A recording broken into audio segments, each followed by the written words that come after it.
La clase anterior, presentada por el doctor Hilario, ha mencionado sobre lo que hablado sobre lo que es farmacodinamia, que estudia los mecanismos de acción y los efectos. Él ha enfatizado sobre los mecanismos de acción a través de receptores, pero también mencionamos algo adicionalmente, que existe otros mecanismos de acción a través de las propiedades físico-químicas del fármaco, o sea, los poderes quelantes, los poderes osmóticos,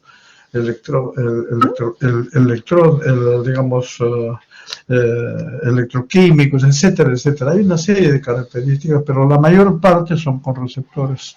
Ha visto las características de cada receptor, cuáles son la sensibilidad, cuál es la especificidad, y además ha visto en cuanto a los receptores, en cuanto a la respuesta de los receptores, que pueden ser agonistas, antagonistas, agonistas cuando tienen afinidad y dan lugar a una acción intrínseca, y antagonistas cuando tienen afinidad pero que no dan lugar.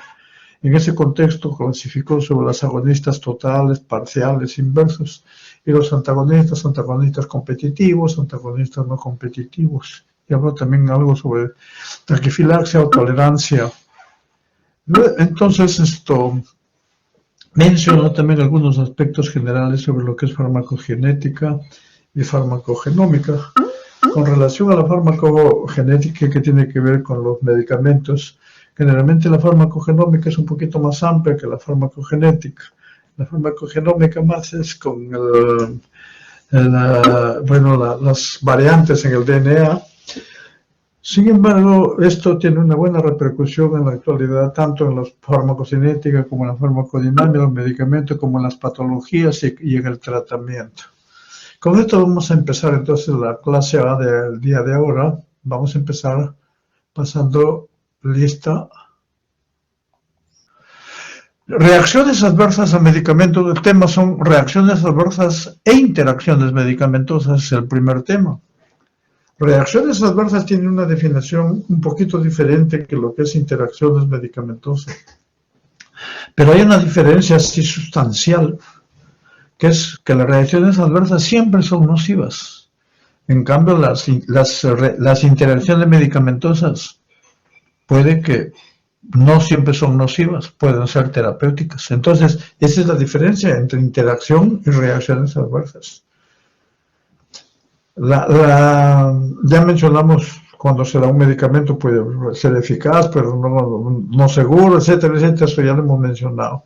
Ahora tenemos acá lo que es, los objetivos es definir las reacciones adversas, ver la epidemiología, cómo está.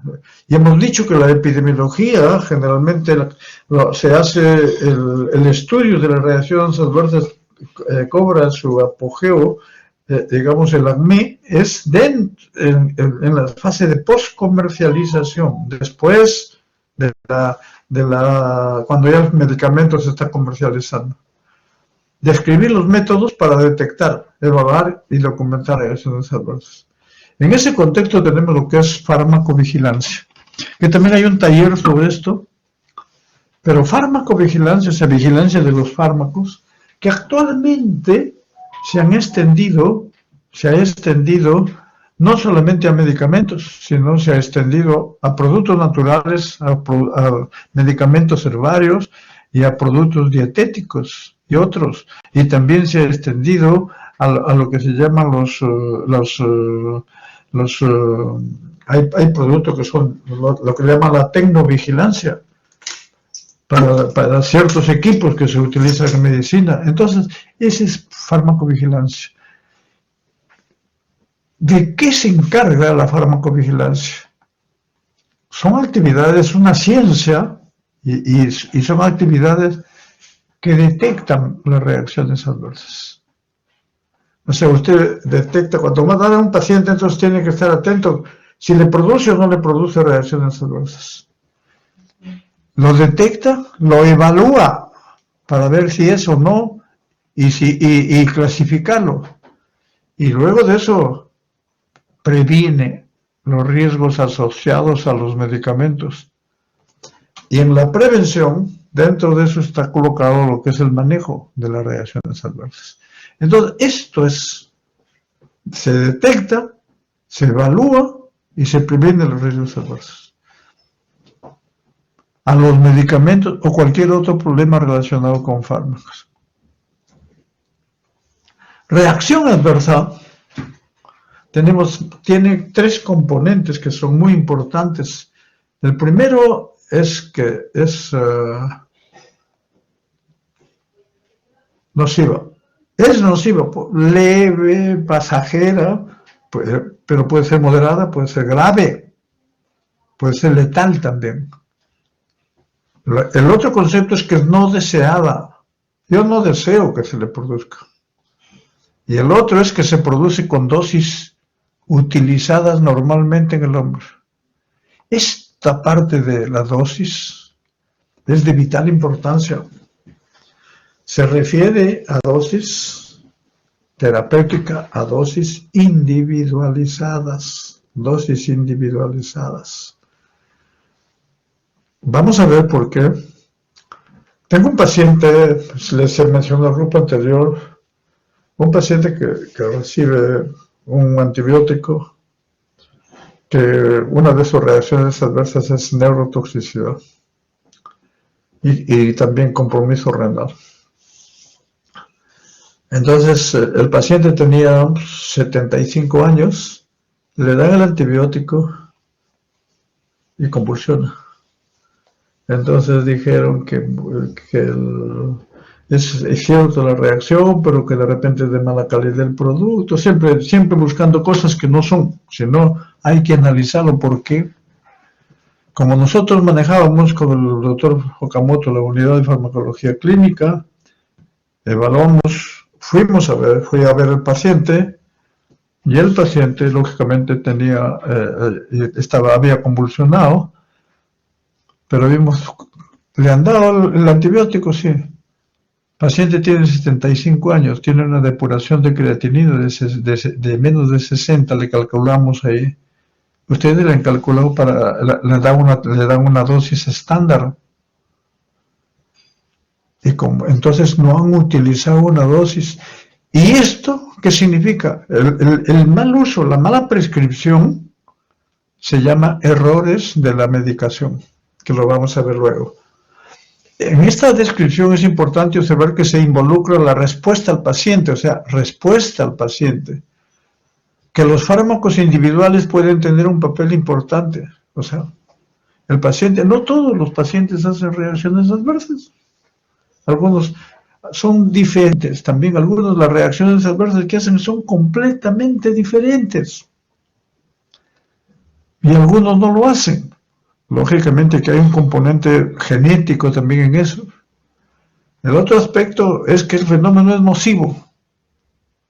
Puede ser un efecto colateral, pero no siempre es una reacción adversa. O sea, el efecto podría ser efecto colateral, no es una reacción adversa.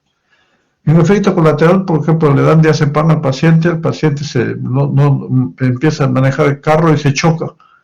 Es el efecto, se chocó, tuvo un ACV, etcétera, pero no fue directamente por el diazepam. El colateral fue que el diazepam lo durmió y no es una reacción adversa, sino es un evento. En ese caso es un evento.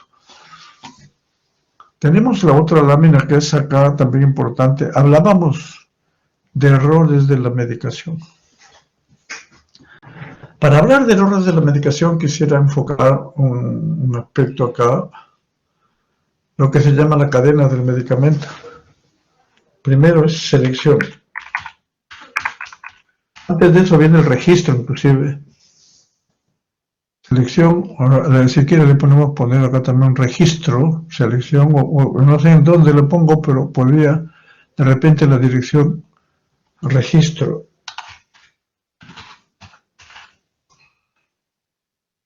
Después viene adquisición.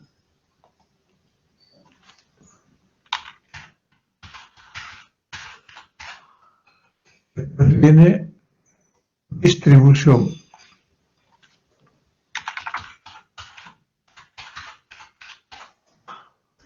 Después viene prescripción.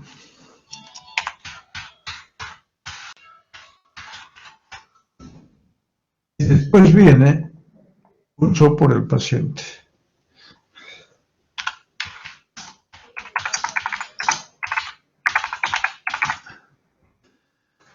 Como ven, esto es la cadena de medicamento. Empieza por la selección, el registro. De repente no he registrado mal. Ahí hay un error ya, porque van a usarlo mal. Si la selección la hago mal, no lo hago en forma científica, también mal. Una vez que ya el medicamento fue aprobado, fue registrado bien, si la adquisición lo adquieren sin controles de calidad, etcétera, etcétera, lo distribuyen. La distribución tiene que tener buenos lugares de almacenamiento, tiene que tener todos esos aspectos. Y luego, después de eso, viene a lo que se llama la prescripción y el uso por el paciente. Todo esto es lo que se llama la cadena del medicamento.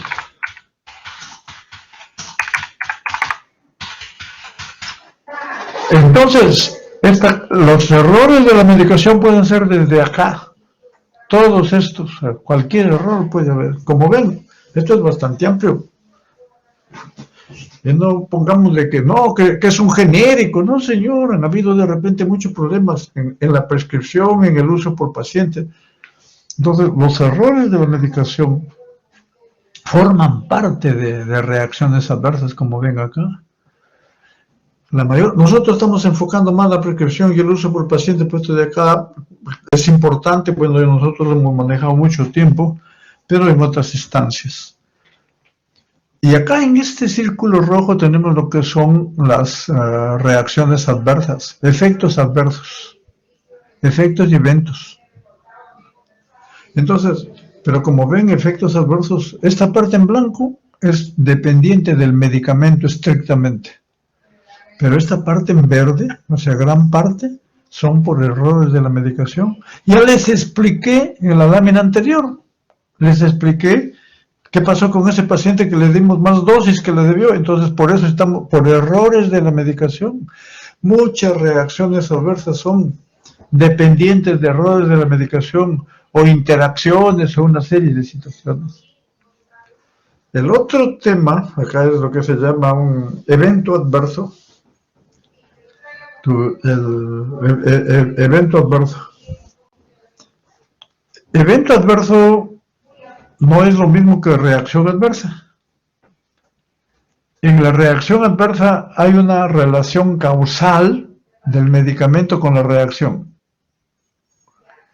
En el evento no necesariamente hay una relación causal del medicamento. Me explico.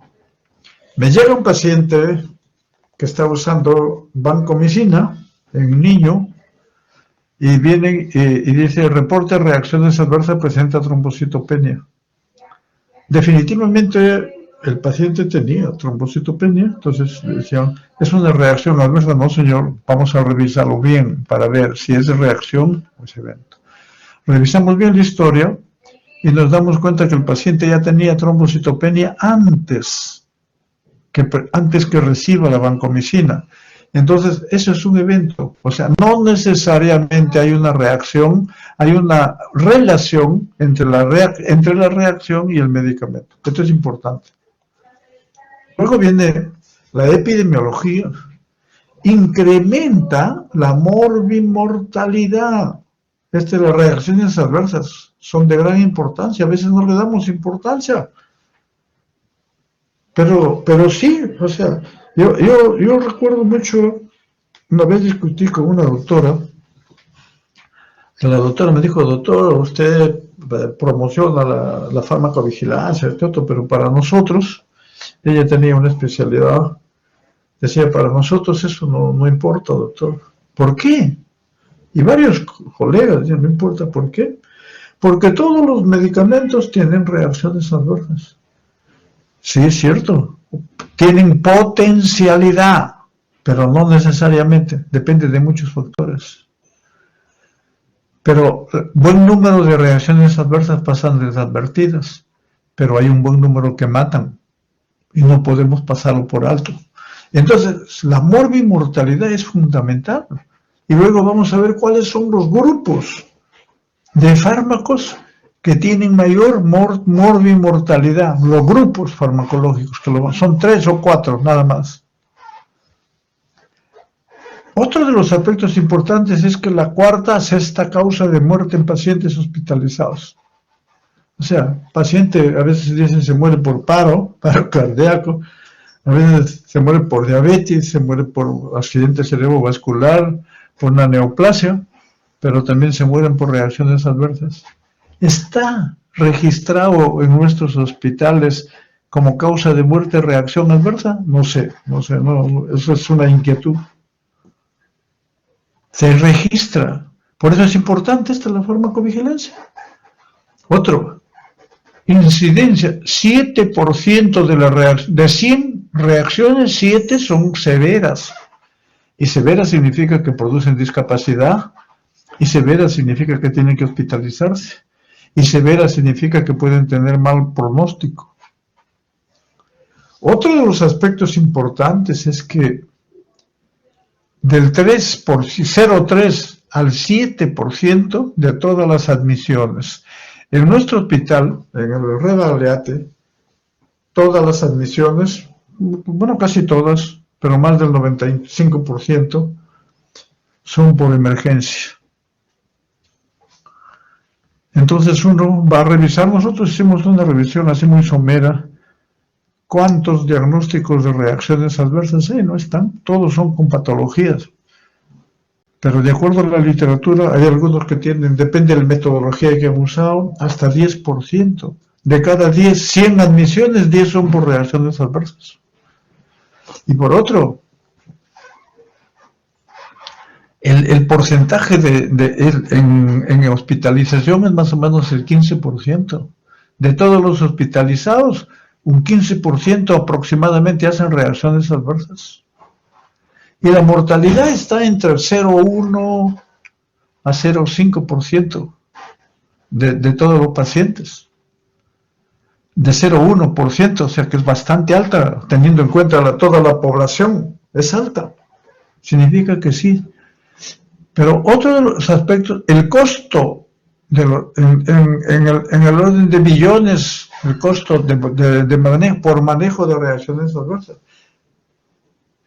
Y teniendo en cuenta que el 30-60% son prevenibles, o sea, si uno conoce bien Entonces, morbimortalidad, frecuencia, admisiones intrahospitalarias, incrementa el costo. Eso son lo sustancial de esto. Hay una clasificación,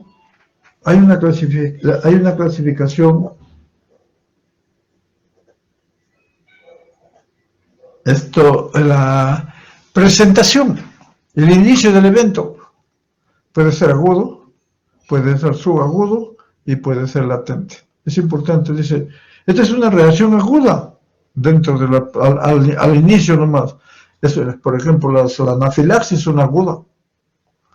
Subaguda, 24 horas, latente, pues mayor de 2 días. La severidad, esto también es importantísimo. Buen número de reacciones adversas. Leve, molestoso, pero no requiere cambio. Moderado, requiere cambio en la terapia, tratamiento adicional y a veces hospitalización. Severa, sí, incapacidad, compromete la vida del paciente y hay que hospitalizarlo de todas maneras. La definición de reacción adversa severa para la FDA puede ser fatal. Puede ser fatal.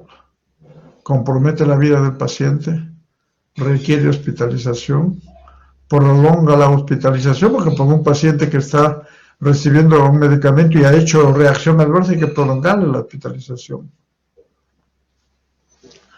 Nosotros tuvimos, me acuerdo, un paciente que nos llaman a nosotros a la unidad porque el paciente estaba haciendo un poco de ictericia y nos dijeron que habían recibido esto, ¿cómo se llama? La antalgina, la dipirona, una pirazolona, y que había hecho un rash y que probablemente la ictericia se debería también a todo eso, problema de hipersensibilidad, etcétera. Fuimos y el paciente no tenía problemas ¿cómo se llama? Ya no tenía problemas de alergia a la dipirona porque le quitaron, se acabó el problema, pero estaba ahí ictérico. Fuimos a examinar bien la historia, examinamos al paciente. La ictericia, pensamos, decía, lo único que estaba recibiendo el paciente era nutrición parenteral. Entonces, la nutrición parenteral, digo, está descrito, pero no tengo experiencia. Fui a hablar con el intensivista me dijo, uy, nosotros vemos a cada rato esto. Ese paciente pasó, le dijimos, los médicos, algunos no creyeron en el asunto, pensaban que era un problema infeccioso, le dieron antibióticos, seguía con alimentación parenteral, su prolongación, se estuvo hospitalizado más de un mes y al final deciden operarlo por shock séptico. Y la sorpresa fue que le encontraron el hígado necrótico. Era una reacción adversa. Entonces, mire la importancia de todo esto. O sea, es necesario analizar el paciente, es necesario ver. Por eso es que nos detenemos un poco nosotros y abogamos y motivamos a ustedes para que revisen en profundidad. No solamente tengan las definiciones. No solamente las definiciones. Sino esto, lo que hagan es analicen bien sus casos, poco a poco. No es difícil hacer eso. Porque cuando ya ustedes lleguen a ser internados van a tener mucho conocimiento si es que siguen, digamos, con todo lo que mencionamos nosotros, análisis. Porque ustedes van a autocapacitarse. Causa incapacidad, causa anomalías congénitas, por el caso de gestante, requiere intervención para prevenir la injuria permanente. Esta es una reacción severa. Tiempo dependiente, puede ser inmediata, con la primera dosis, tempranas, intermedias y tardías. O sea, significa que yo le doy un medicamento por 15 días. Puede haber reacción adversa al inicio, puede haber reacción adversa a los 5 días, puede hacer reacción adversa hasta los 15 días, le estoy dando, hasta los 15 días puede hacer reacciones adversas. Esas son las tardías. Las retardadas, le quité el medicamento y pasa un año y hace reacción adversa, esa es retardada. Muchas neoplasias aparecen después de inmunosupresores, etcétera, etcétera. Y hay varios medicamentos que producen eso. Las reacciones tardías a veces no son iguales que las inmediatas porque son de otro tipo y pueden tener a veces otro tipo de reacciones que son más severas inclusive. Otra clasificación, o sea, la primera clasificación era sobre inicio, la segunda era sobre severidad y la tercera el tipo. La reacción de tipo A, reacción de tipo B, la reacción de tipo C, la reacción de tipo D. Entonces, la reacción de tipo A, generalmente las reacciones de tipo A son reacciones de tipo A son dosis dependientes que dependen principalmente del mecanismo de acción del fármaco.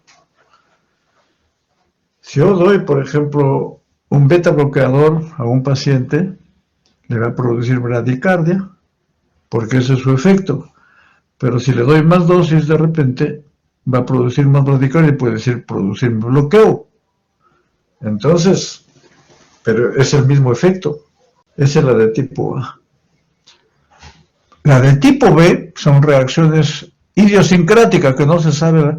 Dentro de estas idiosincráticas está incluido lo que son las genéticas. Muchas reacciones, muchos compromisos genéticos, prácticamente o genómicos, están incluidos dentro de reacciones idiosincráticas o inmunológicas. Inmunológicas, la otro tipo. La tipo A puede ser predecible y dosis dependiente, hemos dicho. Este no es dosis dependiente. La mayor parte de reacciones son de tipo A. Y las de tipo B son, acá tienen cloranfenicol y anemia plástica, por ejemplo, que son de tipo B. Lo importante es qué hacer. ¿Por qué es este tipo de clasificación? La tipo A, la tipo B. Yo le puedo hacer tipo A, significa que le puedo volver a repetir el medicamento, pero con menos dosis o con mucho más cuidado, dependiendo del tipo de reacción que me produzca.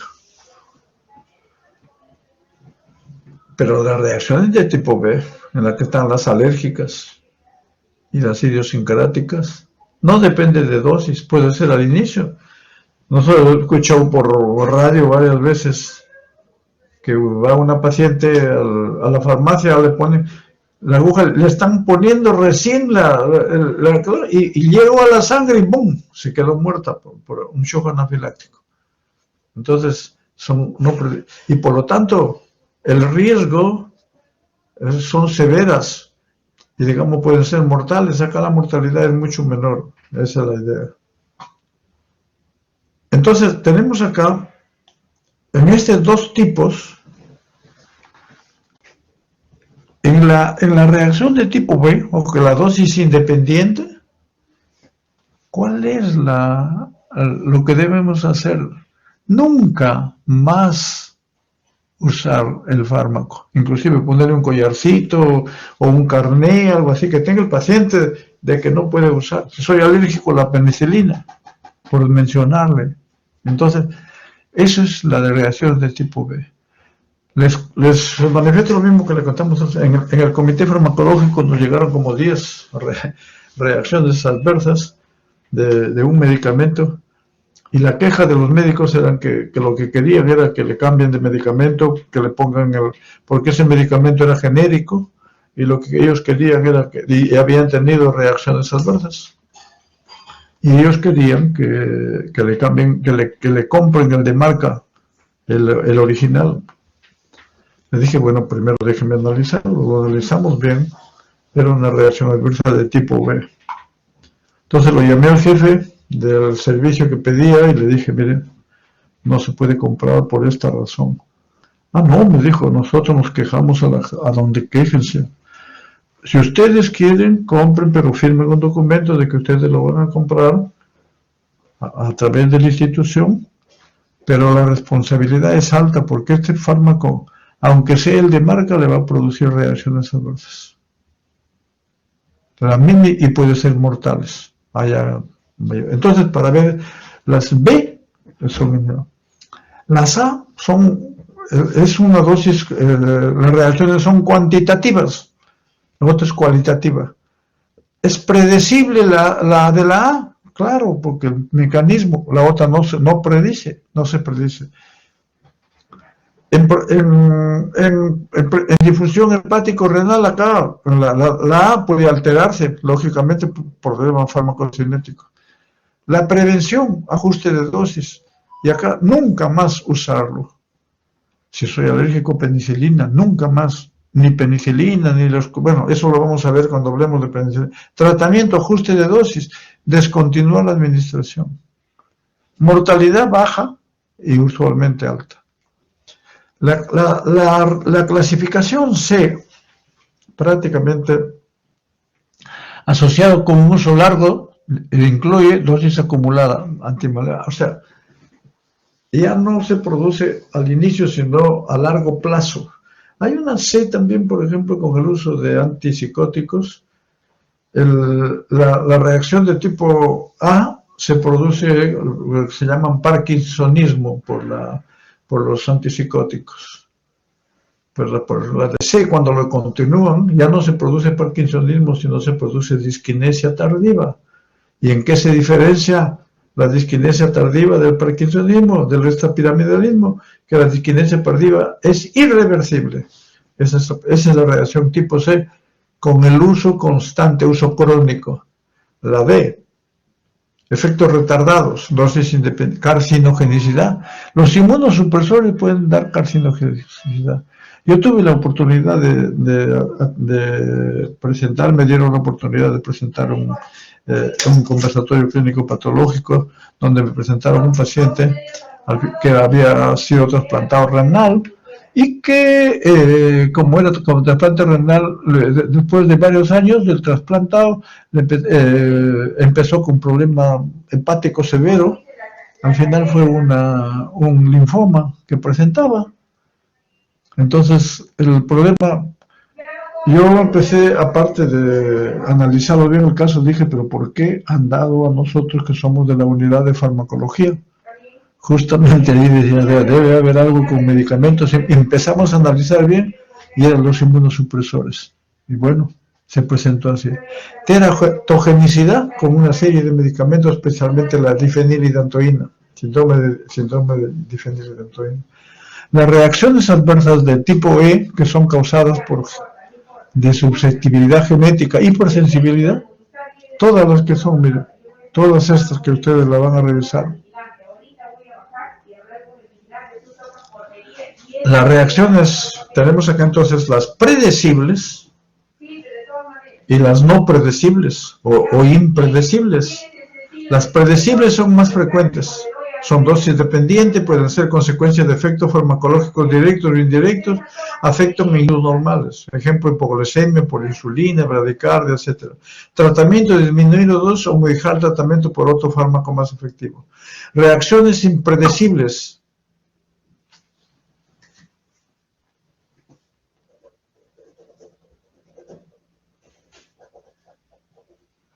Reacciones impredecibles, intolerancia, reacciones idiosincráticas, reacciones pseudoalérgicas. Pseudoalérgicas, por ejemplo, vemos que se llaman reacciones anafilactoides. Por la vancomicina, cuando se administra en bolo, antes de menos de una hora, se administra en 10-15 minutos, prácticamente la gran cantidad de moléculas se pegan a los mastocitos y liberan todos los mediadores. Entonces, respuesta normal a un medicamento. En inmunología podemos ver las reacciones inmediatas que se presentan en los primeros 30-60 minutos con inmunoglobulina E. Las otras se pueden presentar después. Citotóxica, enfermedad del suero, hipersensibilidad retardada, donde actúan diferentes inmunoglobulinas y otras las células de linfocitos T. Entonces, esto es importantísimo esto.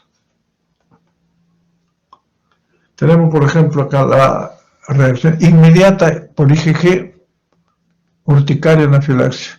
Estas ya no son tan inmediatas, lisis, citopenias, vasculitis. Nosotros vimos, llamaron para ver, hace poco, como 5 meses más o menos, llamaron para ver un paciente que estaba tomando carbamazepina, aparte de otros medicamentos que le estaban dando por problemas, problemas de conducta, algo así, y la catalogaron como un problema alérgico de tipo IgE, le empezaron a dar antihistamínicos, le empezaron a dar corticoides locales, etcétera, se iba extendiendo. Y para mí, entonces, habían algunos criterios, me enviaron la fotografía, habían unos criterios para pensar que era una vasculitis. Por esto, le empezamos a dar corticoides entre 1 miligramo por kilogramo de peso por 2 semanas y luego empezamos a bajar, el cuadro mejoró totalmente. Entonces, para que vean, hay una serie de reacciones alérgicas, eczema maculopapuloso, cada uno tiene su patogenia. ¿Por qué eso lo ven en inmunología? Esto es para que tengan conocimiento de esto. ¿Cuáles son las causas más comunes de reacciones adversas? Acá tienen antibióticos, antineoplásicos, todos los fármacos, todos. Pero acá tenemos 3 grupos antineoplásicos, cardiovasculares y sistema nervioso central. Fármacos cardiovasculares, fármacos antineoplásicos. ¿Y por qué? Entonces,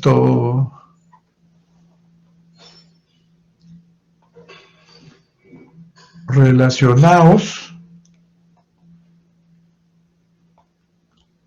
con el 60%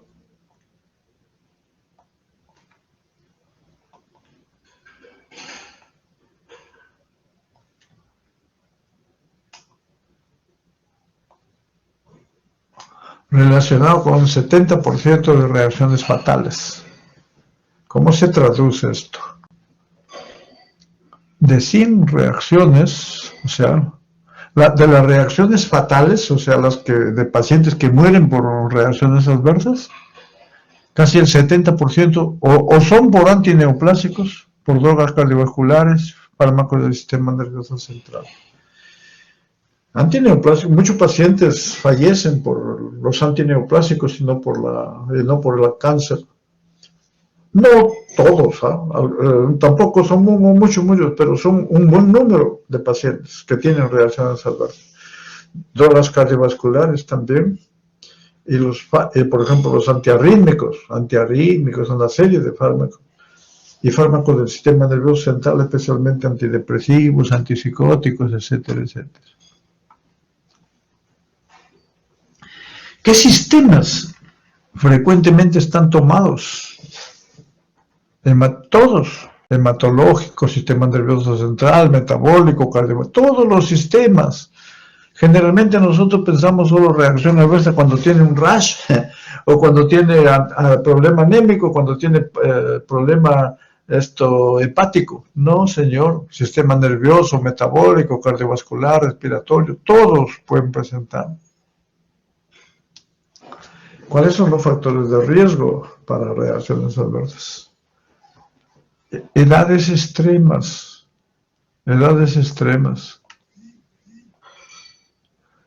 Medicaciones múltiples. A medida que se dan más medicaciones, más reacciones adversas. Múltiples condiciones de comorbilidad. Si son 2 o 3 enfermedades más riesgo.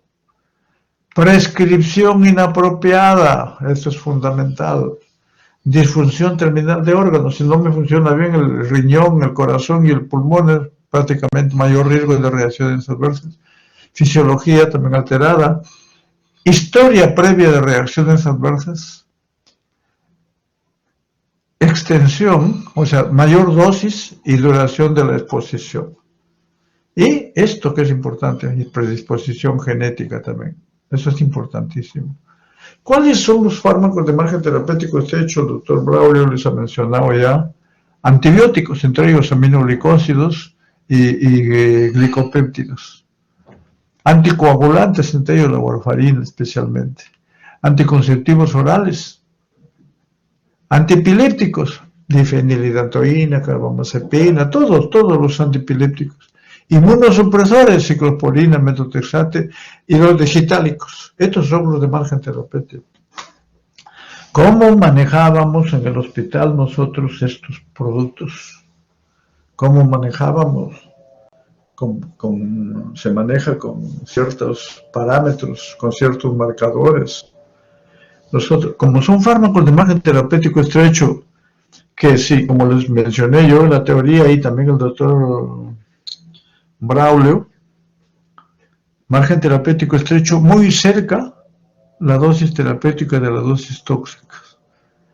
Si le doy mucho, la toxicidad es frecuente. Si le doy poco, no produce el efecto. Entonces, estos casos se manejan con monitoreo sérico.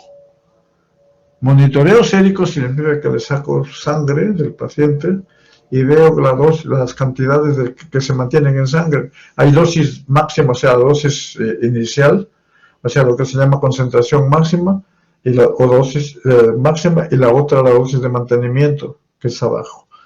Y eso sirve para evaluar la eficacia y evaluar las reacciones adversas también, la seguridad también, seguridad más que todo. Acá podemos ver, cuando hay por encima de 15 medicamentos, casi el 50% de reacciones adversas. Entre 6 y 10, casi el 30%.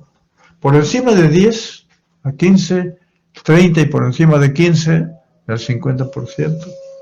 Esto está desde hace muchos años, lógicamente, acá está la referencia, pero es importantísimo.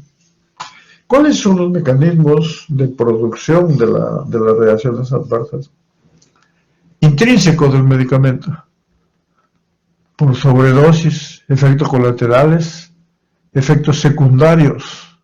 Este es secundario. Efectos colaterales, por ejemplo, sequedad de boca, es como por su... Muchos medicamentos, cuando hablemos sobre antidepresivos, por ejemplo, los antidepresivos tricíclicos tienen efecto antidepresivo, pero también tienen efecto anticolinérgico, por lo tanto secan la mucosidad, secan las mucosas. Dependiente del medicamento, características, efectos secundarios, colaterales, idiosincrasia, tolerancia. ¿Cómo? Hay varios que se llaman algoritmos de causalidad, pero prácticamente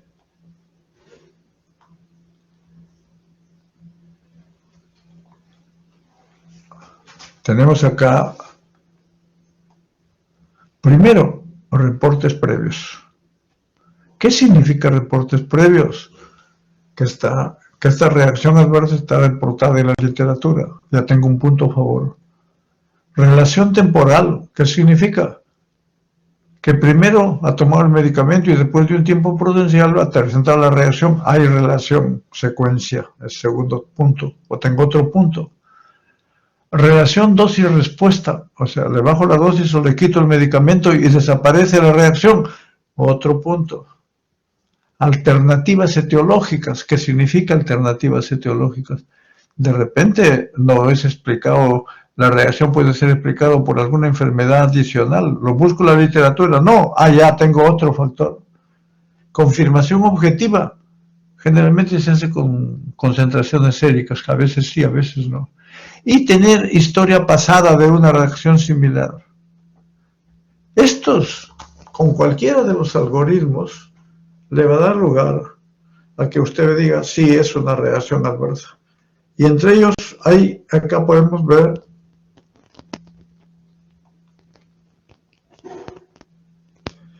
algoritmo de Naranjo con clínica farmacológica terapéutica. Otro ejemplos, algoritmos de causalidad de Kremer, Naranjo, Jones, probable. ¿Cuáles son los resultados? Acá están, miren. Todos estos lo que le preguntan al paciente, lo que le preguntan, o sea, evalúan para ver la reacción adversa, altamente probable, 9, entre 5 y 8 probable, entre 1 y 4 posible, y dudosa, 0, o sea, dudosa, posible, probable, etc. ¿Qué hacer con reacciones adversas? Descontinuar el agente ofensor, 1, o descontinúo el agente, o sea, le quito el medicamento, o lo otro es continúo con el medicamento. ¿Cuáles son las condiciones para quitar o para continuar con el medicamento? Primero vemos continuar con el medicamento. Primero que sea una medicación innecesaria, o sea, necesaria. No es que le he dado por si acaso, no, eso le quito, le he dado vitaminas y no estoy muy seguro que le quito eso. Pero le doy medicamento, solamente le dejo el medicamento, es el que es necesario para su patología. Es uno. Que no existe una alternativa para este tratamiento que estamos dando. Ya, no hay problema, no, hay que seguirle dando. Pero además el problema es leve y puede resolverse con el tiempo, entonces le seguimos dando. O sea, probamos. Pero ¿cuándo le quito ya? Pero le quito el retiro, tiene que ser, es seguro, se le retiro y se desaparece todo. El evento compromete la vida del paciente. No le puedo dejar, o sea, que dejarle un par de días más, no, por favor. Existe una alternativa razonable. Entonces, si existe una alternativa, mejor lo cambio. Y lógicamente, si he continuado con el medicamento, es exacerbación de la condición del paciente. Dentro de las recomendaciones, descontinuar medicaciones no esenciales, creo que estamos viendo, y administrar tratamiento apropiado, por ejemplo, los antídotos, una serie de fármacos que se dan para estos casos. Promover soporte y cuidados intensivos, hidratación, corticoides, compresas calientes, frías, analgésicos y antipruriginosos. Considerar retiro o desensibilización. Hay varios casos que lo vamos a ver cuando hablemos de alergias. Clasificación de fármacos respecto a la FDA estableció una clasificación por una clasificación en la gestante, pero teniendo en cuenta las reacciones adversas en el feto, o sea, lo que se llama, hay reacciones en el primer trimestre del embarazo que se llama teratogenicidad, porque algunos le llaman teratogenicidad durante todo el tiempo, pero bueno, generalmente se llama por cambios estructurales, anatómicos, esa es teratogenicidad. Pero después del primer trimestre, el segundo y el tercero pueden seguir alteraciones ya de tipo de desarrollo de las estructuras o del funcionamiento de las estructuras. En ese contexto han establecido varios criterios. Hay medicamentos, por ejemplo, acá la, la, la categoría A y la categoría B. Los fármacos que están dentro de esta categoría pueden ser utilizados en gestación cuando tienen indicaciones apropiadas, porque desde el punto de vista de teratogenicidad no hay nada mucho aprobado prácticamente. Porque en la categoría A no hay estudios bien controlados, o hay estudios en gestantes no han logrado demostrar riesgo por primer trimestre ni en lo posterior. Esto es rarísimo. A nadie se le va a ocurrir hacer un estudio ahora. La categoría B solamente hay estudios no han demostrado en humanos, pero en el feto, en el animales sí, pero en humanos no, es categoría B. Entonces, podría usarse ambos en el medicamento. La categoría C, prácticamente, en efectos, acá no han demostrado en animales tampoco, y acá sí han demostrado en animales, pero en humanos no. Pero acá, para usarlo, tengo que usar el riesgo-beneficio, lógicamente. Y la categoría C es de sí hay evidencia de riesgo para el feto. Y hay algunas reacciones, pero los beneficios pueden justificar el uso del fármaco. Por eso, los anticonvulsivantes en una paciente que está gestando le puede producir, pero ¿qué pasa si no le doy? Si no le doy, el paciente puede convulsionar, va a agravar su salud y la salud del feto. Ese es el problema. Si le doy, podría haber reacciones adversas, pero no están. En este caso, la X ahí sí han demostrado en humanos. Ahí definitivamente no se utiliza. Este está en animales más que todo. Ahora tenemos el otro. Vamos a reposar 5 minutos de receso.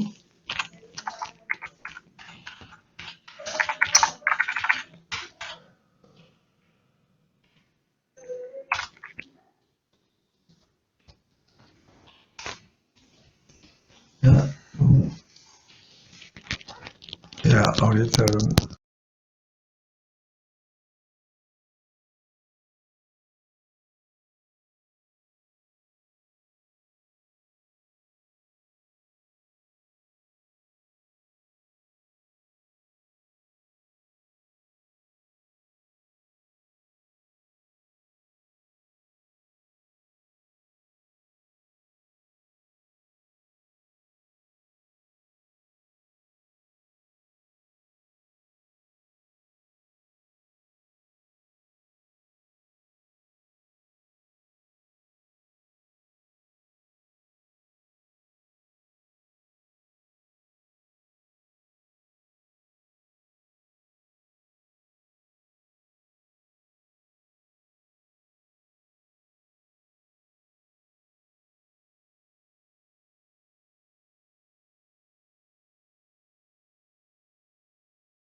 Vamos a... Adelante, ¿cómo estás? ¿Cierre la puerta? Sí, cierre, pero pase por esa primero. Ay, a ver, que falta 3 minutitos, está bien. Sí.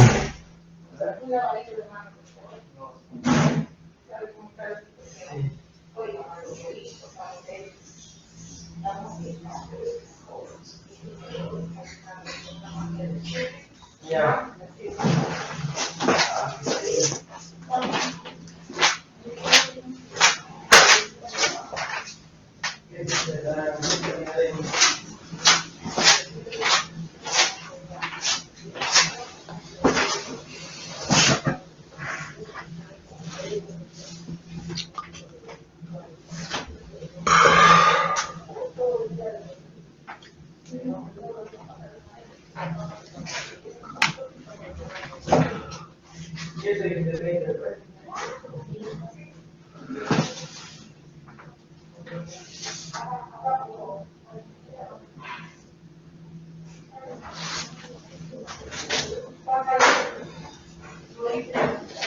Venga.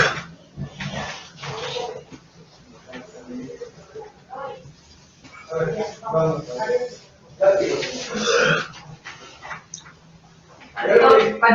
Llega el sistema y no es problema de los datos. La señorita le ha dicho el problema de las programaciones. Voy a revisar. Está totalmente programado. Caballero, buenos días. Sí, yo también puedo hacer cierto, necesito. Este es su desconector. Son los dos modelos que quieren movilizar.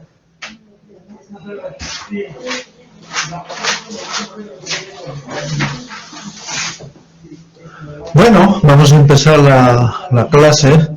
El tema a ver ahora es interacciones medicamentosas. ¿Qué significa interacción medicamentosa? Cuando yo administro 2 medicamentos a la vez, no significa que puedo hacer durante el día o dejando el día, lo que sea, pero hay 2 medicamentos en el organismo, o más medicamentos, o reacción de un medicamento con otra sustancia o con alimento. Eso es una interacción, siempre, porque ¿qué puede pasar? Doy 2 medicamentos y prácticamente ni se saludan, los medicamentos pasan cada uno por su lado y no pasa nada, eso puede pasar. Pero cuando sí interaccionan uno con otro, prácticamente ahí en ese contexto sí hay una interacción. Vamos a ver luego entonces qué significa interacción medicamentosa. Modificación del efecto de un fármaco por administración conjunta de otro. ¿Pero qué hace? Aumenta o disminuye la concentración plasmática. Entonces, en ese contexto, las interacciones pueden ser favorables para el paciente o desfavorables. Por esta razón es que hay una diferencia entre lo que es interacción con reacción adversa. Una interacción medicamentosa no siempre es nociva, en cambio, pero puede ser, o sea, tampoco no siempre es terapéutica, puede ser terapéutica o puede ser nociva. Las nocivas se le califican como interacción adversa medicamentosa. En cambio, la reacción adversa medicamentosa, RAM y YAM ACAS. Mecanismos de interacciones medicamentosas, tenemos acá hay varias interacciones que son farmacéuticas, farmacocinéticas y farmacodinámicas. ¿Qué significan las reacciones farmacéuticas? Son incompatibilidades antes. Una reacción adversa o una interacción farmacéutica es la inactivación de un fármaco antes que llegue al organismo. O sea, generalmente se ve en las preparaciones. En las preparaciones se ve. Cada sustancia para prepararse, para administrarse, necesita su diluyente, y los diluyentes tiene que ser un diluyente especial, porque hay algunos, por ejemplo, mecloanfotericina con cloruración salina y se precipita. Una reacción adversa, sí, que vean, ¿sí?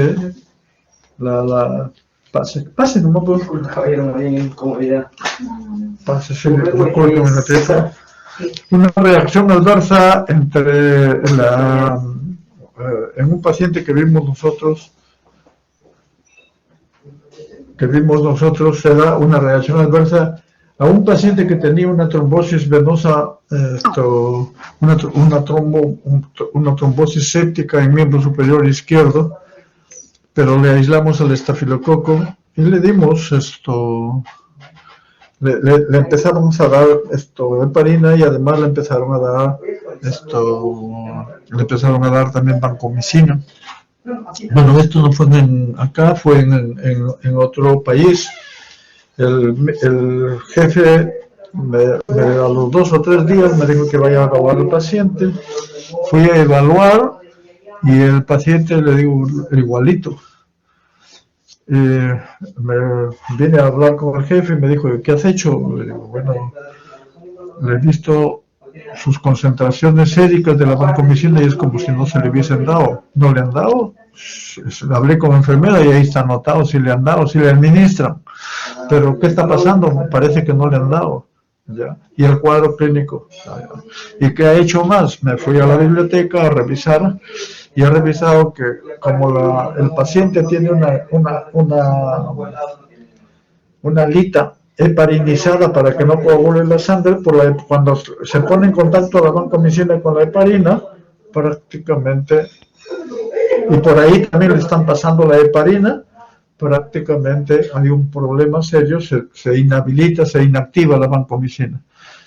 Y entonces, ella dijo, entonces vamos a ver al paciente, lo agarró y dijo que le den por la pierna la vanco y por la heparina, y que no le tengan heparinizado esto, y empezó a mejorar el paciente. Para que vean, esa es una reacción. Todo lo que se presenta acá, están bien acá, esto lo revisan ya ustedes. Las interacciones farmacocinéticas, ¿sí?, pueden ser a nivel de cualquiera de las fracciones o de los procesos farmacocinéticos, absorción, distribución, metabolismo, excreción. Y las farmacodinámicas a nivel de receptor, a nivel de los efectos, que pueden ser la modificación efectos en más o efectos en menos. Por eso se llaman las farmacodinámicas son o sinergismo o antagonismo. Y acá son esto, vamos a ver. Dentro de ¿cuáles son los factores de riesgo para interacciones medicamentosas? Disculpe que esté usando la máscara, porque lo que pasa es que están acá haciendo un trabajo acá justo en la habitación. Así es que, por favor, el uso de fármacos con alto grado de unión proteica, entonces los fármacos que tienen más unión proteica tienen más riesgo. Por ejemplo, tienen la warfarina tiene una unión proteica del 98.5%, tiene la fracción libre es 1.5 a 2. Entonces, esos tienen más riesgo de interacción medicamentosa. Y así hay varios fármacos. El uso de fármacos con baja biodisponibilidad, bueno, prácticamente no van a tener efecto. Edades extremas, igual que reacciones adversas. Administración de pacientes médicamente comprometidos, o sea, también hay más riesgo de interacción, igual que para la reacción adversa. Y al igual que para reacción adversa, el uso de fármacos con margen terapéutico estrecho.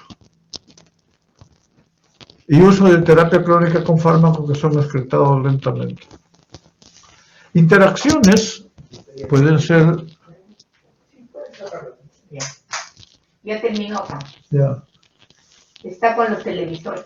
Lo va a cambiar. Ya, bueno, lo ves, ya, chao. Interacciones, modificaciones pueden haber en la absorción intestinal, acá debido a causas cambios de pH y motilidad. Ya hemos mencionado esto que cuando hablamos de transporte de membranas o hablamos de las características de la absorción, que es importante la unidad anatómica, anátomo-funcional. Cuando uno utiliza ciertos medicamentos que alteran la motilidad esofágica, motilidad intestinal, gástrica, etc. En la distribución, competencia por la unión proteica, cambios en el pH de la sangre también puede haber, en el metabolismo debido a enzimas pueden haber por inhibidores o por inductores enzimáticos. Excreción renal, interferencia con mecanismo de transporte en el túbulo renal. Todo esto son interacciones farmacocinéticas. En la motilidad intestinal, por ejemplo, incremento de la motilidad con el cisapride, con la metoclopramida, que es un procinético, pero que produce, bueno, que eso lo vamos a ver cuando hablemos ya de ello. Disminución de la motilidad, alteraciones en el pH, antiácidos, omeprazol puede disminuir la absorción de fármacos que requieren pH gástrico. Eso es lo que hemos visto en el taller también el día de hoy y vamos a verlo hoy con el grupo de ahora. Para su absorción óptima, como ketoconazol e itraconazol. Alimentos también pueden haber en indinavir, saquinavir y quelantes. Esto, el uso de tetraciclina, quinolona con estas sustancias producen quelación y no lo dejan que se absorba. Esa es interacción. En el metabolismo, lógicamente, hemos visto metabolismo incrementado o inhibido por la administración de otros fármacos. El sistema P450 es el que trabaja especialmente en la fase 1 del metabolismo, que es de síntesis, hidrólisis, bueno, etc. Generalmente este citocromo P450 está compuesto por aproximadamente 80 isoformas, de las cuales las más conocidas son estas. Y no solamente las más conocidas porque actúan medicamentos, sino porque son más frecuentes. La mayor parte de fármacos actúan en una de estas. Es necesario conocer esto porque las interacciones, si yo tengo un fármaco que se metaboliza por esto y le doy otro fármaco que se metaboliza por este CYP, por el 3A4, si es un inductor, le va a incrementar el metabolismo, le disminuye o le puede incrementar, dependiendo del fármaco, también la toxicidad por metabolitos tóxicos. Y si es un inhibidor, le va a incrementar la concentración y va a producir efecto. Igual acá, esa es la interacciones metabólicas de fase 2, también hay glucuronidación, también hay, pero mucho menos, más son al nivel del CYP. Y acá tienen los CYP y los sustratos. Estos son las familias, estos son los sustratos, cafeína, todos los fármacos prácticamente.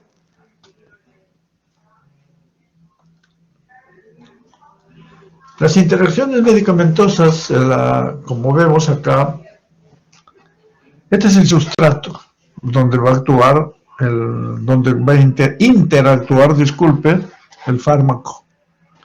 La droga 1, o el fármaco 1, este es el sustrato.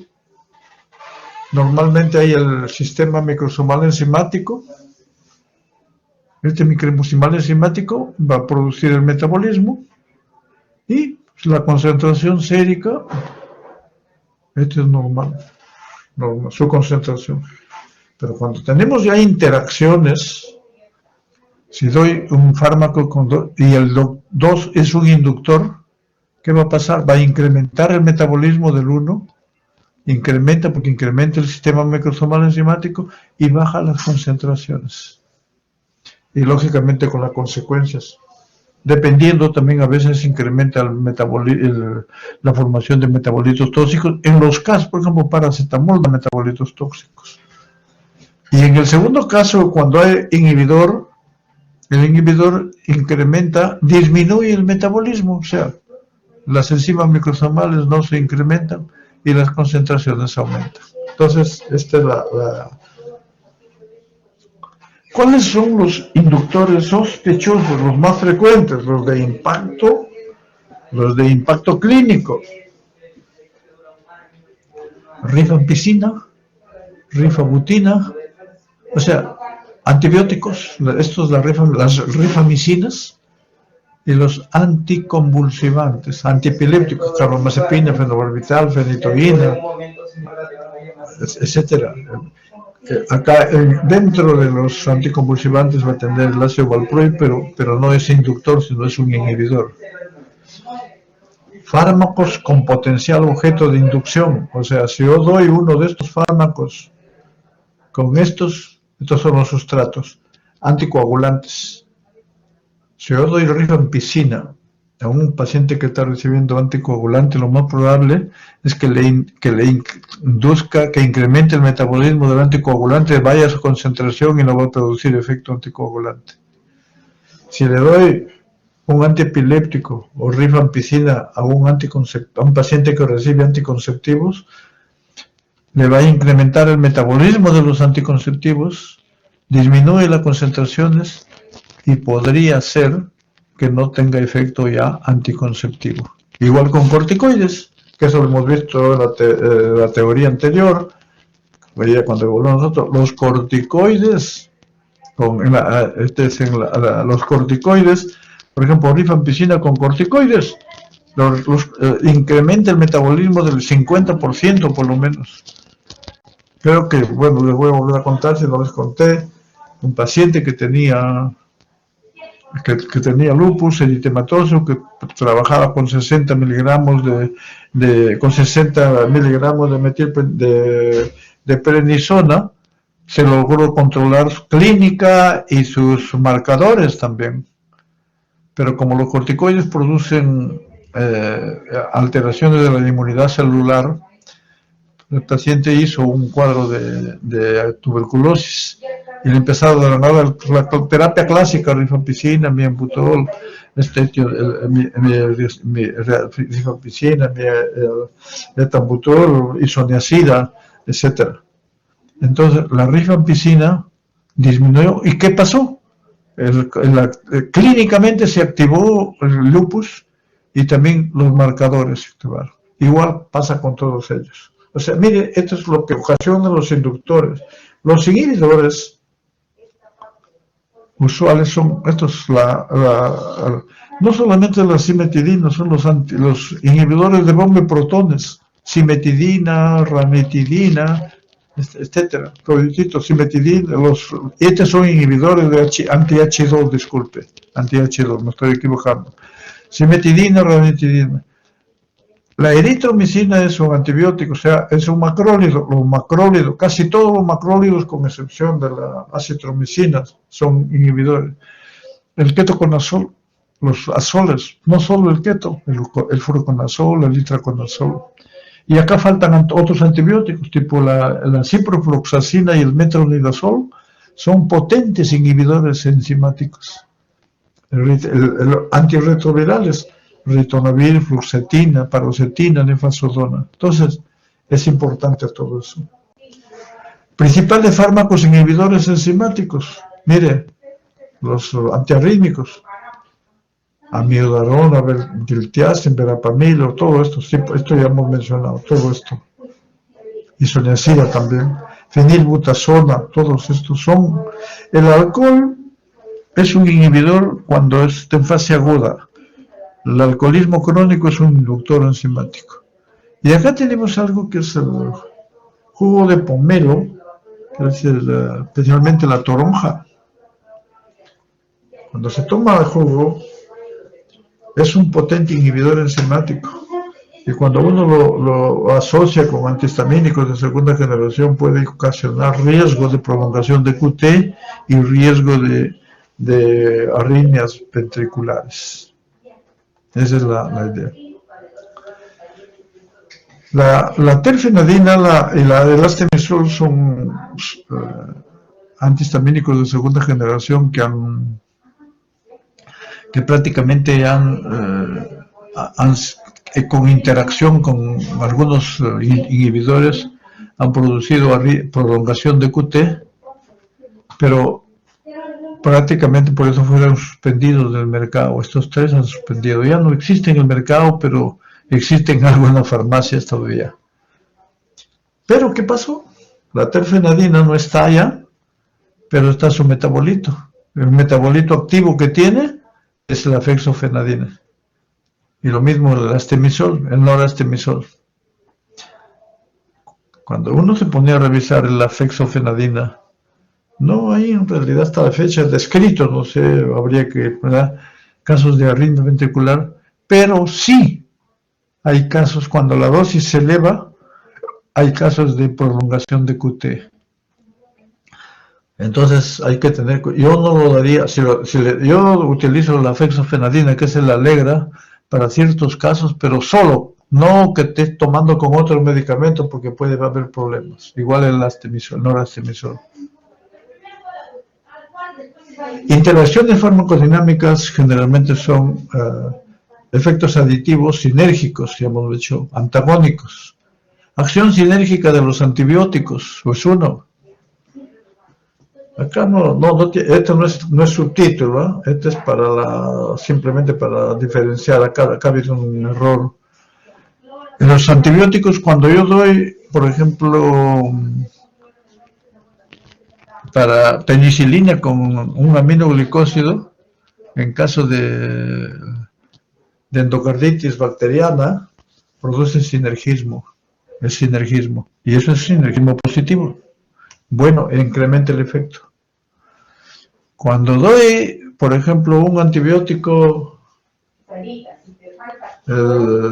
doy, por ejemplo, anfotericina con fluoxetosina, produce un efecto sinérgico y lógicamente me disminuye las reacciones adversas también.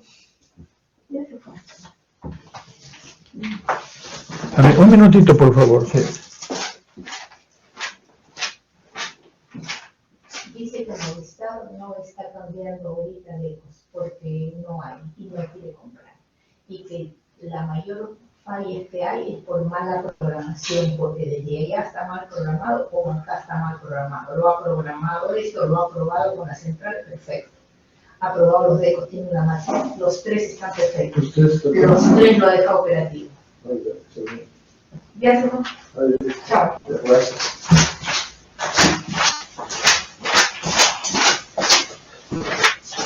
Cafecito, ¿no? Bueno, entonces las benzodiazepinas son fármacos que tienen un margen terapéutico amplio. ¿Qué significa eso? Que la dosis terapéutica está muy distante de la dosis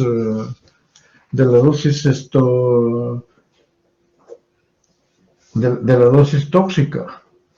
Entonces, si está distante, el riesgo de reacciones adversas es bajo. Pero cuando se le da dosis muy altas, bueno. Pero si usted asocia a un paciente que está tomando benzodiazepinas, le da alcohol, o sea, se va a una fiesta, por eso está tomando benzodiazepinas, no alcohol, por favor. Acá hay un sinergismo. Ya no es 1 más 1, 2, sino 1 más 1 puede ser 10. El sinergismo. Entonces hay que tener bastante cuidado con eso. Hay casos descritos en la literatura de paro respiratorio cuando se utiliza benzodiazepinas y el paciente se embriaga. Entonces, esto es muy importante.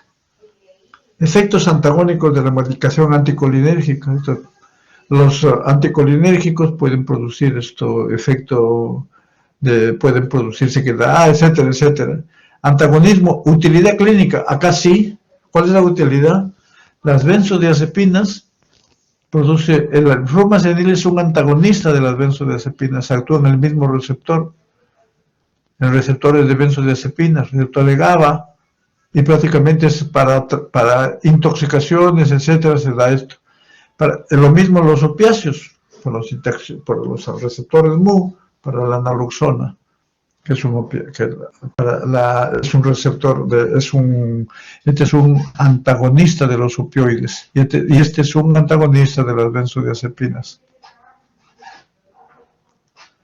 Interacciones farmacodinámicas, por ejemplo, da lugar a sinergismo, antagonismo, potenciación. Diazepam más alcohol aumenta la depresión y puede ir al coma. Anfetamina disminuye la acción depresora al fenobarbital. Arritmias, por ejemplo, el allopurinol incrementa la sensibilidad a las catecolaminas y puede producir mayor arritmias. Diuréticos depletadores de potasio sensibilizan al miocardio a la acción tóxica de la digoxina. Y así, prácticamente. Interacciones de nutrientes. Alimentos ricos en tiramina presentes en algunos pescados. es metabolizado por la monoaminoxidasa. En este caso, si uno da inhibidores de la monoaminoxidasa, puede tener problemas de crisis hipertensivas. Alimentos ricos en grasa favorecen la absorción de glicofulvina. Estas son las interacciones. Interacción fármaco-enfermedad. En enfermedades hepáticas, lógicamente está disminuida la capacidad metabólica, principalmente la fase 1, o sea, la fase de óxido-reducción. Y en ese caso, ¿qué hacer? Elegir un fármaco que se elimine por conjugación. Por ejemplo, si yo necesito dar un ansiolítico o dar un hipnótico a un paciente, tengo que dar un fármaco que no entre por la fase 1, sino por la fase 2 directamente. ¿Cuál es? Por ejemplo, ahora sepan, le puedo dar, pero no le puedo dar los otros porque tienen metabolitos activos, etc. Paciente con enfermedad cardiovascular que tenga osteoporosis, si necesita diurético, será mayor ventaja la hidroclorotiazida, porque la hidroclorotiazida retiene calcio. Entonces, esta es la ventaja.